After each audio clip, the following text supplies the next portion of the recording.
Honneur à l'Éternel notre Dieu qui vit à jamais. Que sa grâce repose sur chacun de nous ce matin. Merci de votre présence. Pour vous qui nous suivez là où vous êtes. Et comme il nous a été dit dans les mots de circonstances. Et donc ce jour, nous lançons officiellement la chaîne MSTV en ligne. Officiellement chaîne Nabiso MSTV en ligne. Et bientôt, attendez-vous à l'installation de notre station physique. Et donc, nous vous souhaitons d'être branchés et commencer par vous abonner. Et de faire abonner les autres. Et donc vous allez le voir sur la bande qui passe en dessous de votre écran. Évêque Ejibayamapia officiel. C'est la ligne qui vous permet de vous abonner à MSTV. Et donc Dieu nous bénisse tous les secouristes représentés en Solier. Je ne peux pas manquer de remercier les amis, vous qui êtes aux États-Unis, qui avez pourvu avec une bonne partie du matériel. Et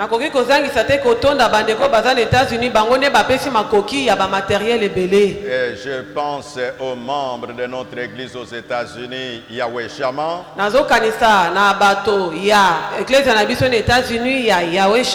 Et donc le Seigneur, le Dieu qui pourvoit, puisse pourvoir davantage.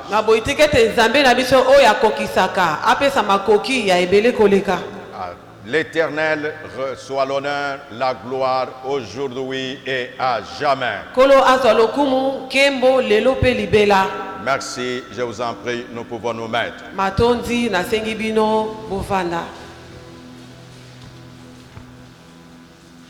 Ce matin, j'ai un enseignement que nous introduisons. Je vais parler de cela pendant tout ce temps. De temps à autre, le peuple de Dieu prie. De temps à autre, nous confessons des paroles positives. De temps à autre, nous espérons aux promesses qui ont été faites par Dieu. Mais il y a certaines choses que quand nous les pratiquons, ça nous rapproche de ce que nous attendons de Dieu.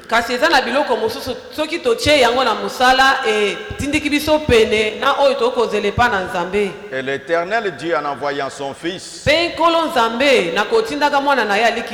son objectif est qu'il puisse racheter l'homme qui a été vendu au mal. Et que cet homme puisse se rapprocher de son Créateur. Et c'est pourquoi quand Jésus parle, il dit toujours le Fils de l'homme est venu chercher ce qui était perdu. Et la problématique de l'homme, c'est quand il ne se rend pas compte, quand sa relation avec Dieu n'est pas bonne, c'est un perdu. Et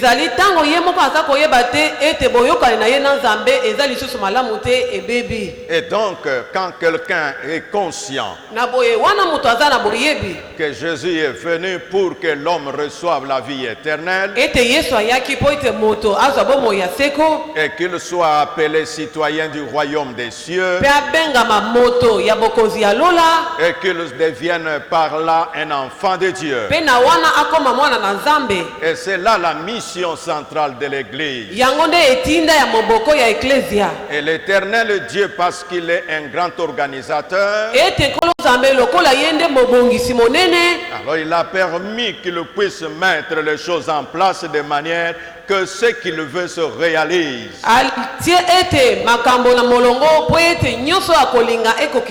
C'est pourquoi, quand il y a la communauté d'enfants de Dieu, depuis le temps de Moïse, l'Éternel Dieu établit quelqu'un au travers duquel il parle, au travers duquel il se projette, au travers duquel il bénit. Maintenant, Dieu, en mettant cette organisation dans sa communauté, cela nous permet d'intituler notre message Relation berger et brebis. La relation ou les relations au pluriel entre les bergers et les brebis, c'est un ensemble de notions quand un enfant de Dieu les assimile. Ça fait de lui un chrétien en maturité. Si en parlant de relation berger-brebis,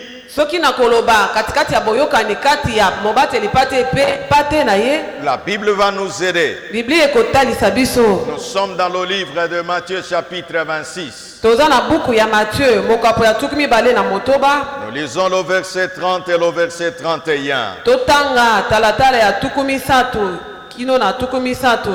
La Bible dit ceci. Après avoir chanté les psaumes, ils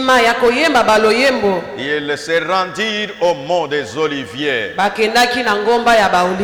Alors Jésus leur dit, par ce passage, le verset 30e, c'est là que je peux exhorter chacun de nous que quand nous sommes en assemblée, le moment que l'on dit chantons, donc il est bon que nous puissions chanter. C'est Jésus lui-même que nous appelons le Seigneur des Seigneurs, ensemble avec ses disciples, ils ont chanté le psaume. Et alors qui sommes-nous? Que parfois quand on entend les cantiques, nous nous mettons en observateur. Jésus a chanté les cantiques. C'est après avoir chanté qu'il a prononcé le message que nous voulons lire. Au verset 31e, la Bible dit ceci. Alors Jésus leur dit, vous trébucherez toute cette nuit à cause de moi.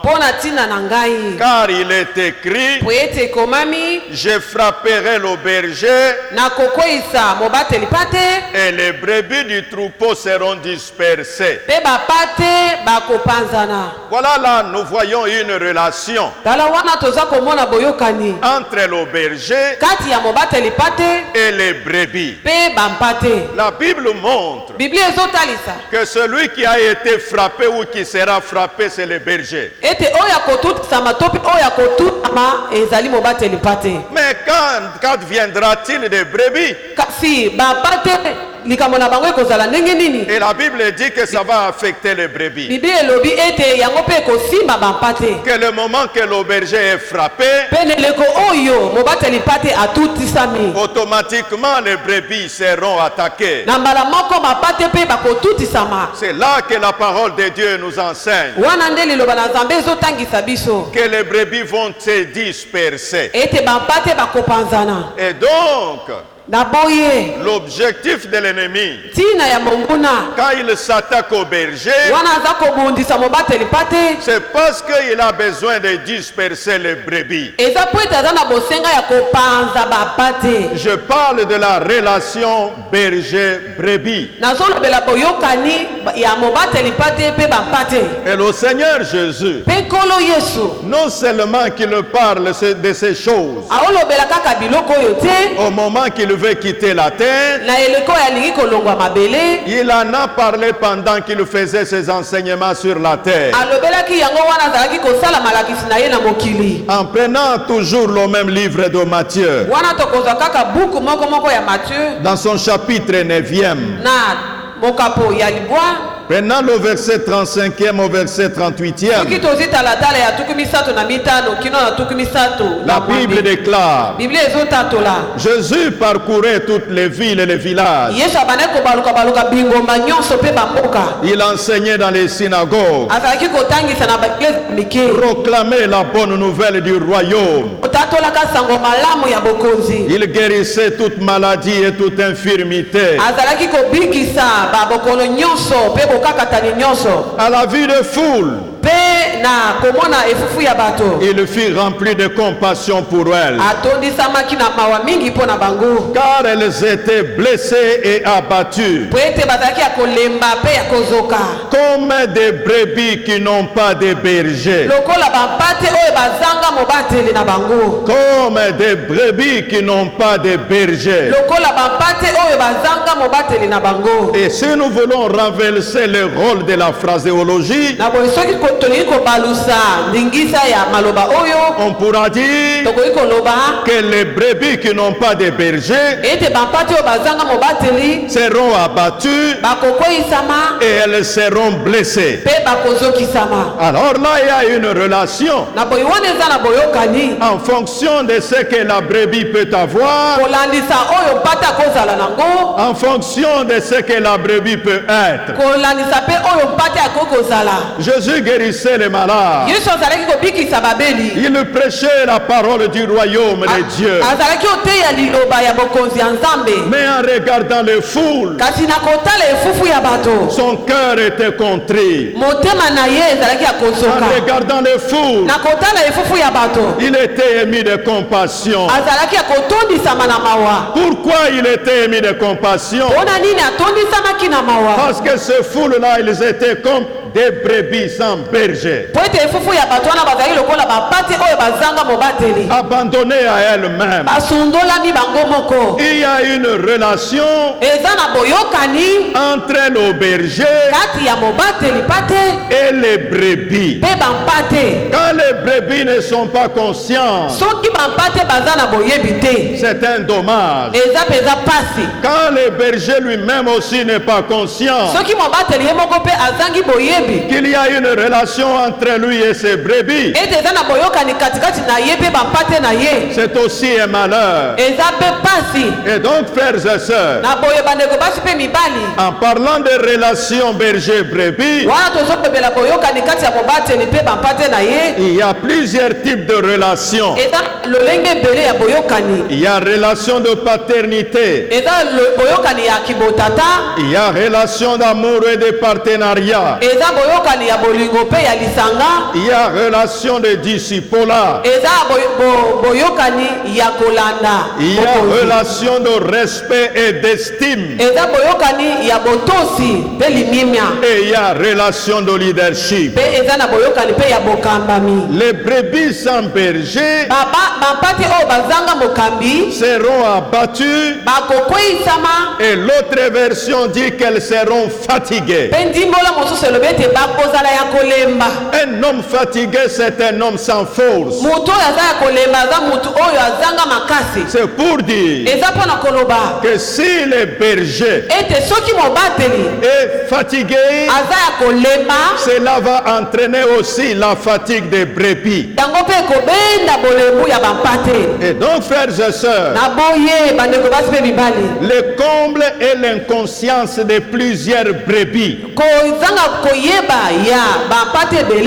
qui ne comprennent pas l'importance du pasteur.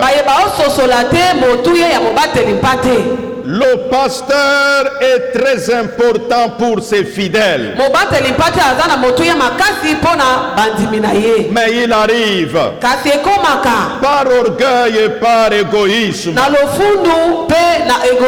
Certains se cachent derrière les versets du genre. Dans la nouvelle alliance, tous nous sommes des sacrificateurs. Oh mes amis, quand vous parlez d'être sacrificateurs tous, l'on oublie ce qu'enseigne la parole de Dieu. La parole de Dieu enseigne ceci. Même quand il y avait des sacrificateurs, il y avait l'un qu'on appelait le souverain sacrificateur. Oui, je sais que tu es lecteur de la Bible. Et parfois tu te cacheras selon la pensée du cœur. Jésus-Christ est le souverain sacrificateur. Mais il nous faut poser la question à l'apôtre Pierre. Il te répondra en disant que Jésus est le souverain pasteur. Et donc en dessous de lui il y a les pasteurs. Non seulement parce que Pierre en a parlé, mais l'apôtre Paul, qui est l'apôtre des païens, il a donné un enseignement efficace dans le livre des Éphésiens. Le moment qu'il étale les 5 ministères, et il a dit que l'Éternel a fait des uns les pasteurs. Est-ce que je peux me permettre de définir berger? Et de définir selon le Larousse, et aussi définir la brebis, et selon le Larousse dans le dictionnaire. La définition de berger: une personne qui garde les brebis. Une personne qui garde les brebis. Est-ce que l'Assemblée des Saints peut dire avec moi? Gardez. Gardez. Un peu plus fort. Gardez. Alors, dans cette définition, non seulement qu'il y a le mot garder,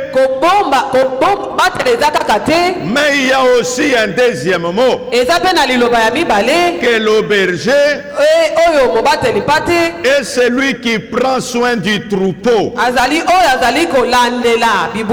Est-ce que vous pouvez dire avec moi? Prendre soin. Prendre soin. Encore. Prendre soin. Encore. Prendre soin. Donc les deux mots. Le premier qui signifie garder, et le deuxième qui parle de prendre soin.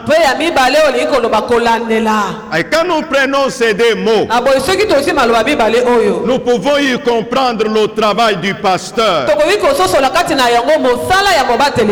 Il est celui qui garde. Il est celui qui prend soin. Et il prend soin de qui? Écoutez ce que dit la parole. La définition, parce que nous l'avons dit pour les bergers, nous donnons aussi une définition pour la brebis. Je vais vous dire, frères et sœurs, il faut toujours lire la parole avec les yeux, les lunettes de Dieu. Quand Dieu a utilisé un mot féminin, et donc utilisons le mot de cette façon-là. Parce que quelqu'un dira, le masculin de la brebis, et ça sera appelé un bélier, tout ce que vous connaissez. Mais ici, utilisons le mot féminin. Parce que partout où Jésus a parlé de brebis, prenez les différentes éditions de la Bible. On ne parle pas de mouton, mais on parle plus de la brebis. Qu'est-ce que c'est que la brebis? La brebis est utilisée au féminin, de l'espace ovine. Et donc, quand on parle de brebis, elles sont élevées pour la reproduction. Quelqu'un peut dire avec moi reproduction. Reproduction. Encore. Reproduction. Donc c'est la première caractéristique de la brebis. Et la deuxième caractéristique selon le dictionnaire, c'est la production. Est-ce que quelqu'un peut dire production? Production. Qu'est-ce que la brebis produit? Et elle se reproduit d'abord, et après elle produit. Elle produit du lait. Non seulement qu'elle se reproduit en mettant bas, mais aussi elle produit du lait. Les deux définitions nous aideront à comprendre le rôle de chacun devant être établi pour comprendre les relations qui doivent régir les deux. Les deux qui sont-ils? Il s'agit du berger et il s'agit des brebis. Donc frères et sœurs, il y a une relation entre toi et ton pasteur. Pour vous montrer cela, j'ai appelé quelqu'un parmi vous. Je l'appelle au bureau. Je lui dis, j'ai besoin de te dire ce que Dieu m'a dit sur ton travail. Je lui dis, Dieu m'a dit, malgré tout ce qui se passe, il y a des côtes qui sont très bien pour toi au travail. Quand je termine, il ouvre la bouche pour me répondre. Oui papa. Juste comme vous venez de me dire, on nous a donné les côtes de 5 mois passés. Et j'ai été coté très bien. Et Dieu m'a dit à moi, voilà ce qu'il vient de te faire. Je montre là la relation. S'il n'y avait pas relation, pourquoi Dieu doit prendre ce que son chef lui dit au travail et venir me dire moi? C'est pour me rendre d'abord moi content que ton enfant là où il est, ça va. Parce qu'un papa sérieux, quand ça marche pour son fils ou sa fille, la réaction de son cœur c'est la joie. Donc frères et sœurs, la relation entre les deux, nous avons dit les bergers et la brebis, doit être comprise pour qu'elle soit profitable. profitable. La chose que tu ne comprends pas, ça ne te sera pas profitable. Mais ce que tu comprends, tu sauras l'utiliser et tu tireras tous les bénéfices nécessaires. Donc la brebis doit se reproduire. Et la brebis doit produire. Elle se reproduit en donnant d'autres brebis.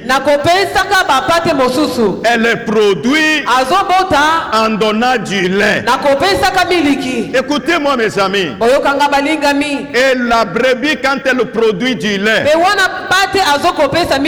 ce n'est pas le fermier voisin qui tire le lait de la brebis. Donc la brebis est dans cette ferme.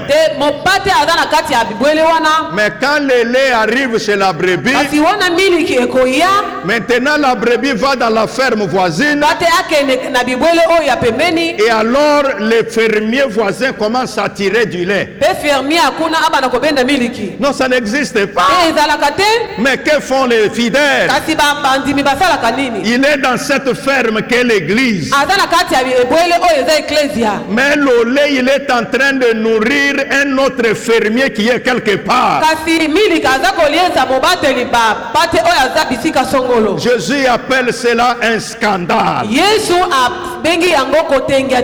C'est ainsi il parle à ses brebis, que vous serez scandalisés. Et pourquoi vous serez scandalisés? Vous allez chuter. Pourquoi vous allez chuter? Parce que vous allez m'abandonner. Puis-je dire à quelqu'un ce matin, toute brebis qui abandonne son berger a péché. Et le moment que Jésus parlait, ce n'était pas un temps facile. C'était un temps de difficulté. La pensée de Dieu et que la brebis soit avec son berger même dans des temps difficiles. La Bible déclare que Jésus a enseigné à ses apôtres que le moment va venir et vous allez tous chuter. Et alors dans l'autre version, il dit vous allez péché. Et donc frères et sœurs, quand tu ne te tiens pas aux côtés de ton pasteur, tu as péché. Parfois tu penses pécher. Le moment que le malheur t'arrive, tu commences à dire je n'ai pas commis d'adultère, je n'ai pas fait ceci ou cela. Mais quand le souverain berger te regarde, tu n'es pas aux côtés de ton berger. Et le souverain berger sait que tu as péché. Donc le péché n'est pas péché par rapport à notre définition. Non, le péché est péché par rapport au législateur. Donc l'Éternel est Dieu qui établit les lois. C'est celui-là qui nous montre qu'est-ce qui est péché et qu'est-ce qui ne l'est pas. Pouvez-vous vous imaginer que Jésus dise à ses disciples que bientôt vous allez pécher? Pourquoi? Parce qu'on va frapper les bergers. Et quand on va frapper les bergers, vous tous vous allez fuir. Et alors Jésus leur dit, quand vous allez fuir là, c'est un péché. En d'autres termes, ce que Jésus voulait, même quand les bergers frappent frapper. Que les brebis soient à côté du berger. Et vous le savez tous. Le jour que Jésus a parlé à Pierre. Quand Jésus lui a parlé. Que tu vas me renier. Et Jésus n'a pas dit. Tant que tu es avec Dieu. Même si tu renies les bergers. Ce n'est pas grave. Non, mes amis. Jésus lui dit que le fait que tu vas me renier, ça sera un péché pour toi. Renier ton pasteur, c'est un péché. Frères et sœurs, relation berger-brebis, cela permet aux chrétiens d'être un homme mature. Et donc dans l'église, il est nécessaire de savoir se définir. Il y a 3 types de personnes au sein de l'église. Jésus l'a parlé. Il a dit ceci, qu'au sein de son troupeau, il y a des uns qu'on appelle des chèvres. Les autres les appellent des loups. Et les autres sont appelés les brebis. Quelle est la caractéristique de toutes ces personnes? Et que les boucs ou les chèvres n'ont pas de position. Mais tandis que les loups ravisseurs,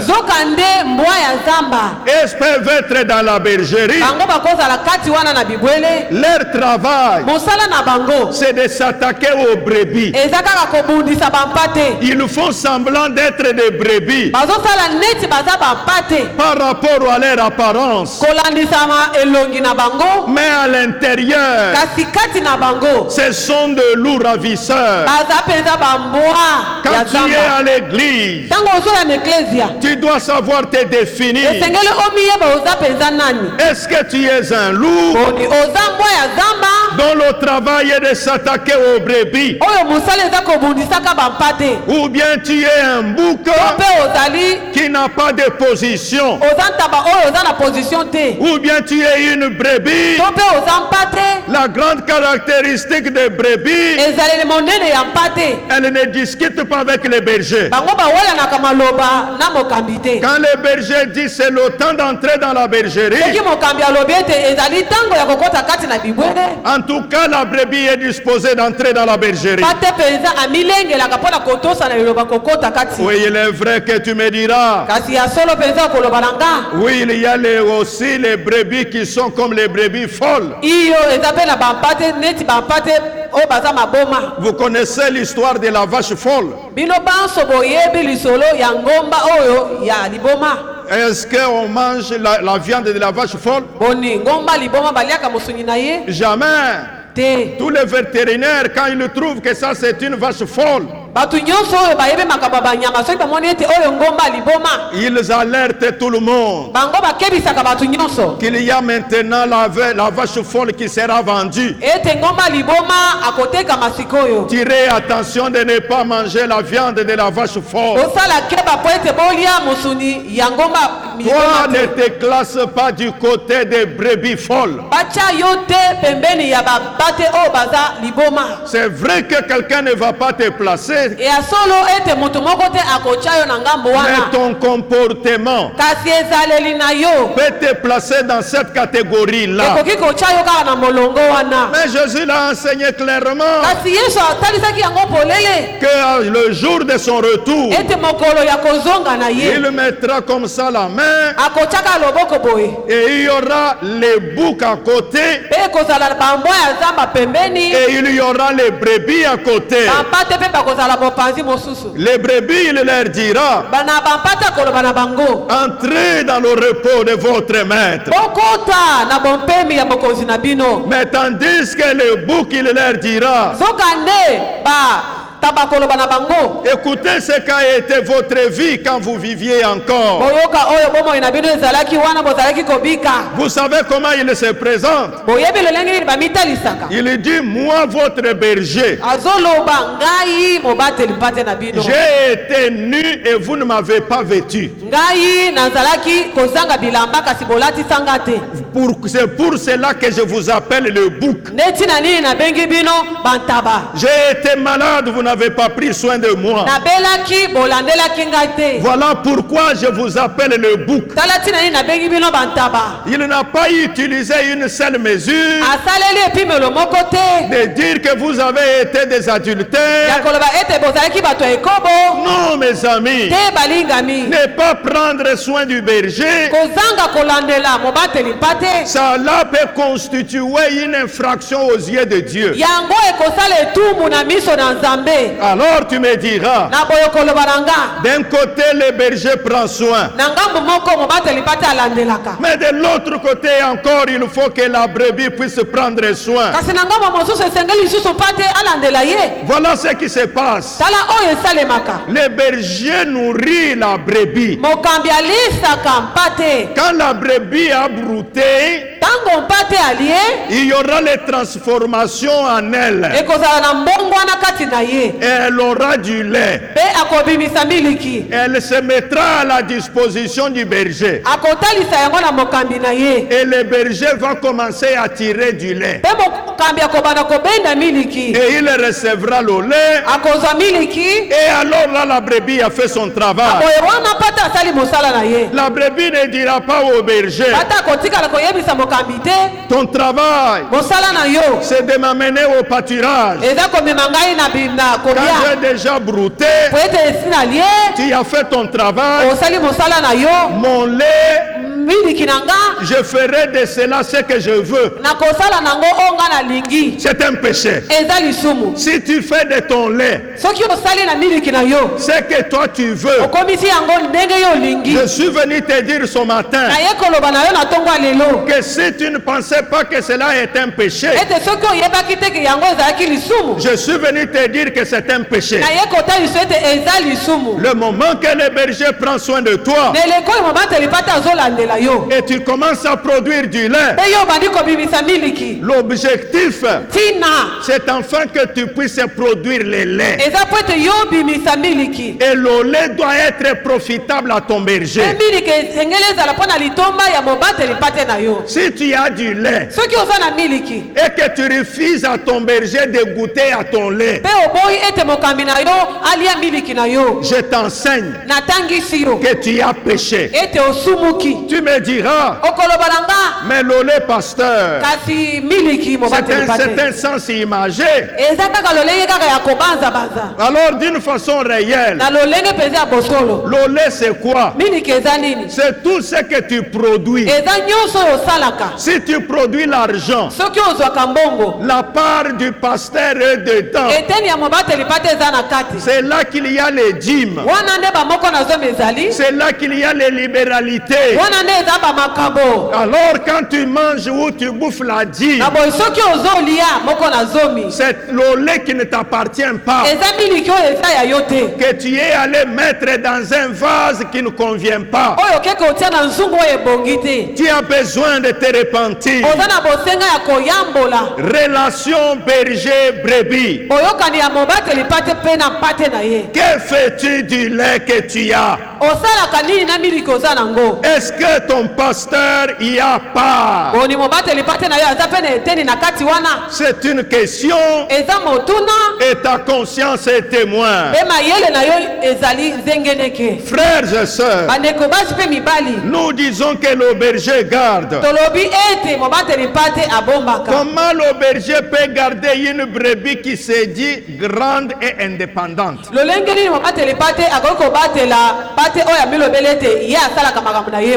C'est comme ça qu'il y a certaines brebis. Tu trouves un fidèle qui dit, moi je suis déjà grand. Non. D'ailleurs, quand quelqu'un clame trop qu'il est déjà grand, ça veut dire qu'il n'est pas grand. Vous savez, c'est comme dans un foyer.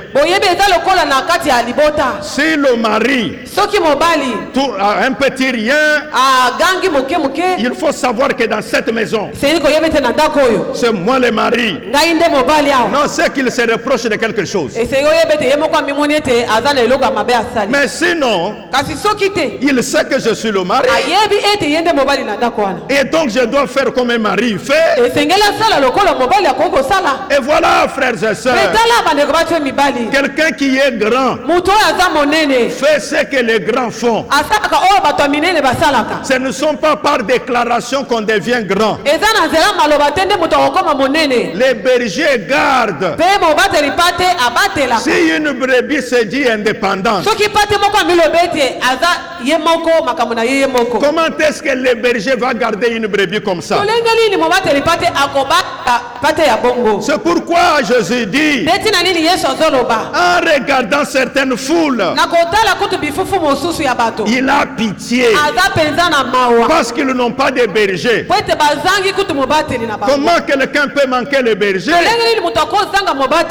Mais par sa façon de se comporter, en faisant fi comme si le berger n'existait pas. Et donc, mes amis, nous disons là que les bergers gardent, mais ils gardent les brebis qui sont aussi gardables. Le berger prend soin. Comment prendre soin d'une brebis qui n'écoute pas son berger, mais qui écoute les mercenaires? Non, chers frères et sœurs, la volonté de Dieu est que les brebis écoutent la voix du berger. Je sais, tu me diras, l'Éternel est mon berger. Oh, il est ma main au vert pâturage. Mais lis très bien la parole de Dieu.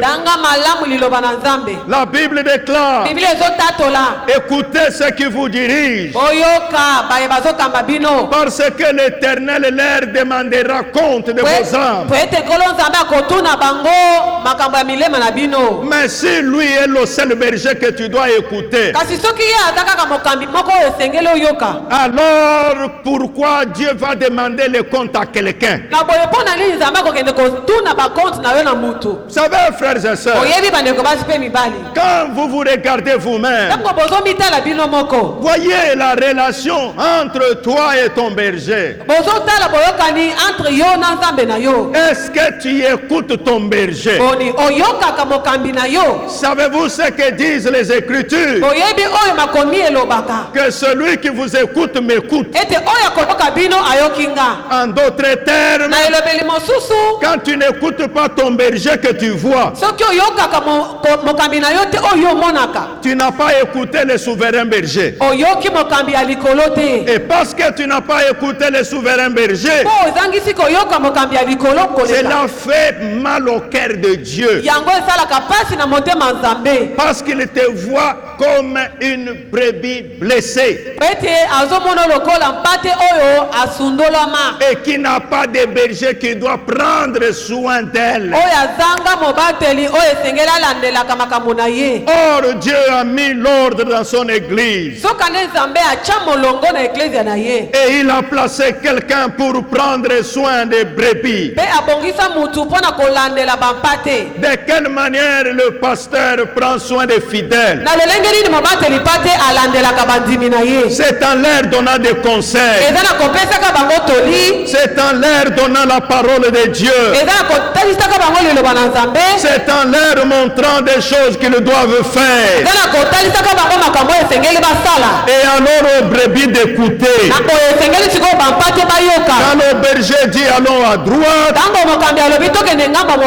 la brebis ne répondra pas. que j'irai à droite si je sens qu'il faut aller à droite. Non, là c'est une brebis galeuse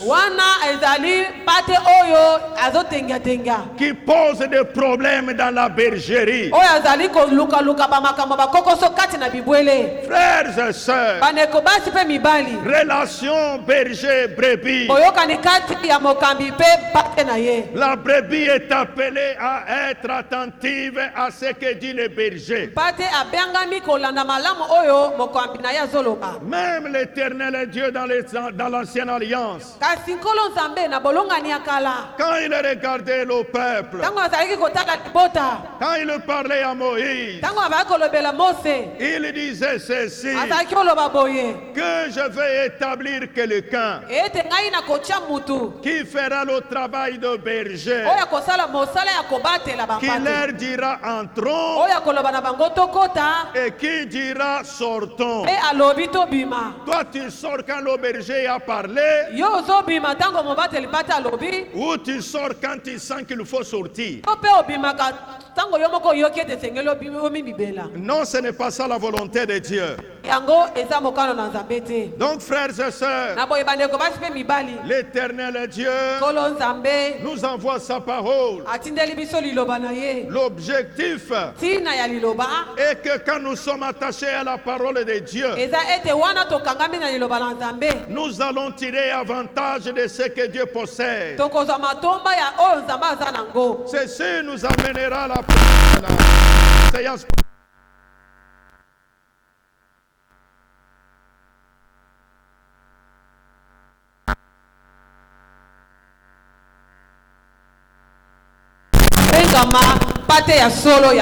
Et c'est là que nous allons examiner le psaume 23.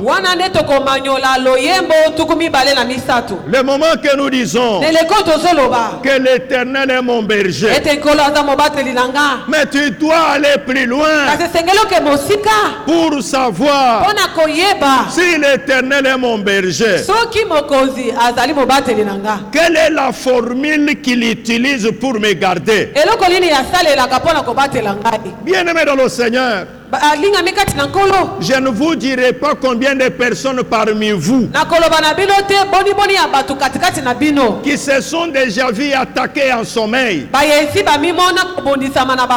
qui se sont déjà vus poursuivis en sommeil.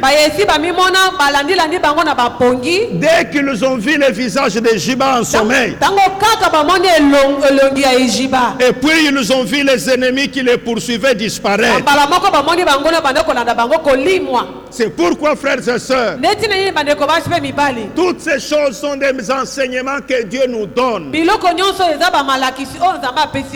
Mais dommage pour certains, ils reçoivent tous ces enseignements même dans leur propre sommeil. Mais le cœur est tellement endurci que la personne refuse même ce que Dieu lui-même lui a montré en sommeil. Parce que Ejiba est chez lui. Mais comment est-ce que toi, dès que tu as vu son visage apparaître, ceux qui te poursuivaient ont fui?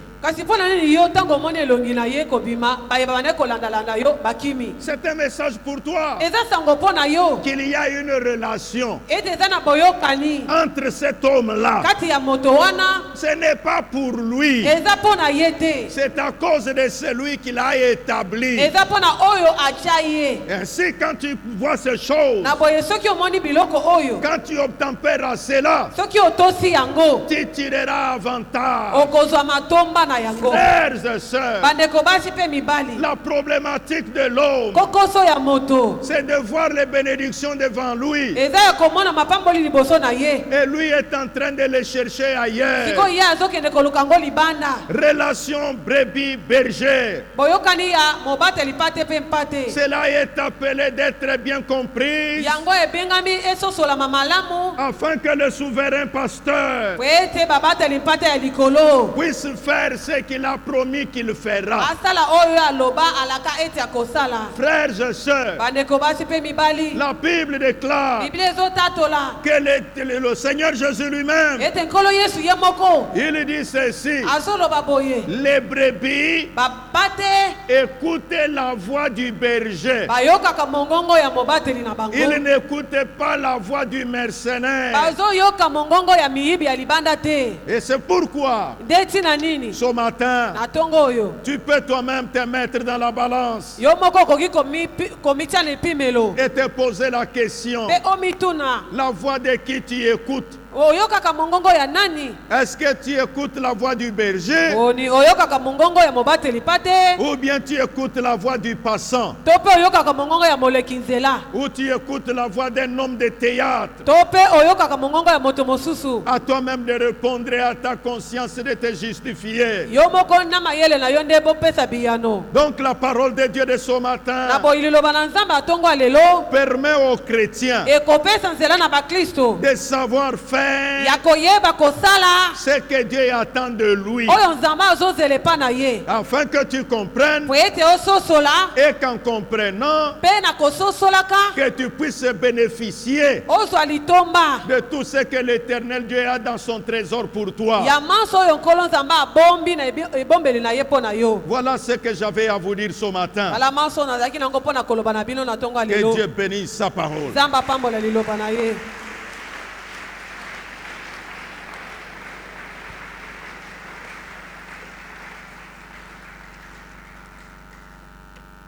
Mon peuple périt faute de connaissances, disent les Écritures.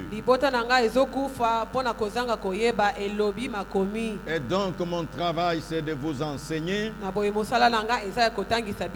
de prier pour vous, de me mettre à la disposition du Seigneur pour vous. Et c'est ça ce que Dieu m'a appelé à faire. Mais si tu es véritablement une brebis du Seigneur, nous parlerons des 10 caractéristiques. Et toi, tu vas te mettre dans la balance. Ça va venir dans les enseignements, que ce soit en semaine, que ce soit dimanche prochain. Que tu saches te situer dans la maison du Seigneur. Est-ce que tu es un loup? Est-ce que tu es un bouc? Ou tu es une brebis? Mais dans le royaume des cieux, que toi tu te réclames là, les boucs n'y entreront pas. Dans le royaume des cieux, les loups n'y entreront pas. Mais ce sont les brebis. Et alors, que font les brebis? Leur grande caractéristique, c'est la capacité d'écoute. Quand elles écoutent, elles ne discutent pas. C'est pourquoi la Bible dit, Jésus lui-même, quand on l'a mené, c'était comme une brebis qu'on amène à la boucherie. Nous en parlerons. Est-ce que nous pouvons nous incliner quelques minutes?